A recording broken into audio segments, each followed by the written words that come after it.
সাত আসমান ও সাত জমিন বলতে কি বোঝায়? আল্লাহ পাক সাত আসমানের উপরে, এই কথাটিরই বা অর্থ কি? এবার পবিত্র কোরআনের আলোকে তাই আলোচনা করার চেষ্টা করব। আসমান ও জমিন শব্দ দুটি ফার্সি। আসমান অর্থ আকাশ, মহাশূন্য ইত্যাদি, আর জমিন অর্থ ভূমি, ভূপৃষ্ঠ, পৃথিবী ইত্যাদি। প্রচলিত ধারণা মতে আল্লাহ পাক সাত আসমানের উপরে অবস্থান করেন। পবিত্র কোরআনে আল্লাহ পাক বলেছেন, তোমরা কি লক্ষ্য করনি আল্লাহ কিভাবে সৃষ্টি করেছেন সাত স্তরে সাজানো আকাশ, আর সেখানে চন্দ্রকে আলো হিসেবে, সূর্যকে প্রদীপ হিসেবে স্থাপন করেছেন। সূরা নূহ আয়াত নং 15 এবং 16।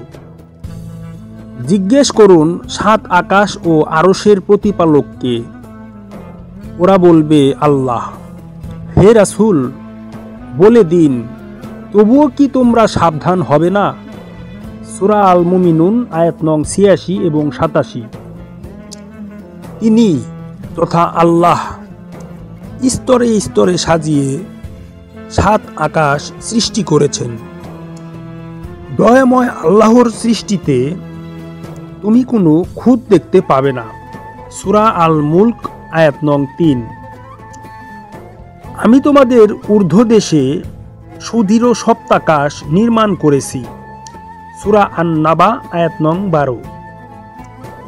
আল্লাহ সেই মহান সৃষ্টিকর্তা যিনি সাত আসমান সৃষ্টি করেছেন এবং জমিনও এই সংখ্যায় সৃষ্টি করেছেন। সূরা আত-তালাক আয়াত নং 12। পবিত্র কুরআনের বর্ণনার পাশাপাশি তাসাউফের সাধকগণ মানব জীবনের সাথে এই সাত আসমান ও জমিনের অপূর্ব মিল খুঁজে পেয়েছেন। মানব দেহের স্থূল অংশ, যা পৃথিবীর উপাদান থেকে সৃষ্ট, তার স্তরসমূহে জমিন তুল্য, আর মানবের সূক্ষ্ম অংশ, যা আলমে আমরের উপাদানে সৃষ্ট, তার স্তরসমূহ আসমান তুল্য। এভাবে সাত জমিন বলতে দেহের সাতটি স্তরকে বোঝায়, যেমন চামড়া, চর্বি স্তর, মাংসপেশি, পর্দা, হাড়, হৃদরা, হৃৎপিণ্ড। হৃৎপিণ্ড বা কাল্ব মানব দেহের কেন্দ্রবিন্দু। এই হৃৎপিণ্ড থেকে উপরের দিকে অর্থাৎ নিম্নলোকে বা আলমে খালকের স্তরসমূহকে জমিন বলে গণ্য করা হয়। উপরে যে বলেছি সূরা নূহের আয়াতে চন্দ্র, সূর্যের যে বর্ণনা রয়েছে, মানব দেহের সাথে তার মিল খুঁজতে গিয়ে সুফি সাধকগণ বলেন, চন্দ্র বলতে মানুষের নফস এবং সূর্য বলতে মানুষের রুহুকে বোঝানো হয়েছে। অবশ্য এ নিয়ে মতভেদ থাকতেও পারে। এবার রাসূলে পাক আলাইহিস সালাতু ওয়াস সালাম বলেছেন, কাল্ব একটি মাংস টুকরো, উহার ভিতরে পেট আছে, এমনকি উহার ভিতরে 7টি পেট রয়েছে। তথ্যসূত্র নুরুল আসরার। কাল্ব যদিও স্থূল জগতের অন্তর্গত একটি মাংসের টুকরা, তবে এর ভিতরে সূক্ষ্ম জগতের অংশ 7টি স্তরে বিরাজ করে, যেমন প্রথম 1 সুদূর, 2 নসর, 3 শামসি, 4 নুরি, 5 কুরব, 6 মকিম, 7 নাফসি। কাল্বের সূক্ষ্ম এই 7টি স্তর মর্যাদায় স্থূল দেহের চেয়ে ঊর্ধ্বে। এগুলির একে অন্যের মধ্যেও আবার মর্যাদার তারতম্য রয়েছে। যেমন মর্যাদা অনুসারে কাল্বের প্রথম স্তর সুদূরের অবস্থান দেহের স্থূল অংশের চেয়ে অনেক উচ্চে, কিন্তু বাকি স্তরসমূহের তুলনায় এর মর্যাদা সর্বনিম্নে। একইভাবে কাল্বের দ্বিতীয় স্তর নসরের মর্যাদা সুদূর অপেক্ষা অনেক উচ্চে, কিন্তু তৃতীয় স্তর শামসির তুলনায় অনেক নিচে। এইভাবে কাল্বের সপ্তম স্তর নাফসির মর্যাদা সবার ঊর্ধ্বে। সুদূর থেকে মানুষ রিপুতাড়িত হয় বিধায় এটাকে শয়তানের বাসস্থান বলা হয়েছে। অপরদিকে নাফসির স্তরে আল্লাহ তাআলার জাত পাকের নূর বিরাজ করে।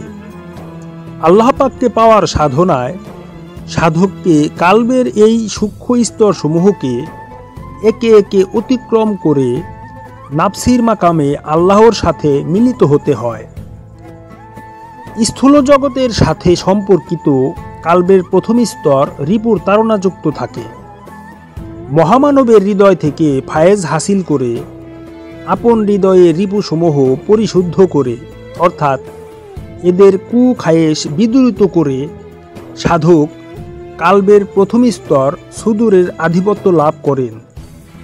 এভাবে সে তার জীবাত্মাকে পরমাত্মার সহায়তায় বিশ্ব আত্মার সাথে মিলন লাভের যোগ্যতা সম্পন্ন করে তোলে। রিপু দমন করে কালবের প্রথম স্তর অতিক্রম করার পর তার জীবাত্মা কালবের দ্বিতীয় স্তরের সূক্ষ্মতর মর্যাদা অর্জনের সাধনায় লিপ্ত থাকেন।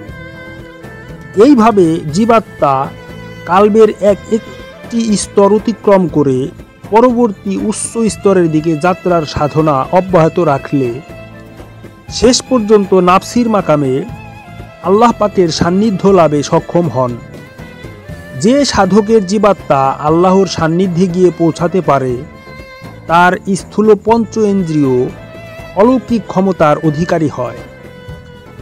আল্লাহর নূরে তার দেহ আলোকিত হয় অর্থাৎ আল্লাহর সিফাতসমূহ তার মাধ্যমে প্রকাশ পেতে থাকে। তিনি আল্লাহর চরিত্রে চরিত্রবান হয়ে যান। আল্লাহ প্রাপ্তি এরূপ সাধনার প্রতি ইঙ্গিত করে রাসূলে পাক আলাইহিস সালাতু ওয়াস সালাম ইরশাদ করেছেন, তোমরা আল্লাহর চরিত্রে চরিত্রবান হও। কোনো মহামানবের সান্নিধ্যে গিয়ে এইভাবে সাধনার মাধ্যমে সুদূরের মাকামকে রিপুর তাড়নামুক্ত করে নাফসির স্তরে বিরাজমান আল্লাহর নূর পূর্ণভাবে বিকশিত করতে পারলে ওই কালটাই আল্লাহর আরশে পরিণত হয়ে যায়।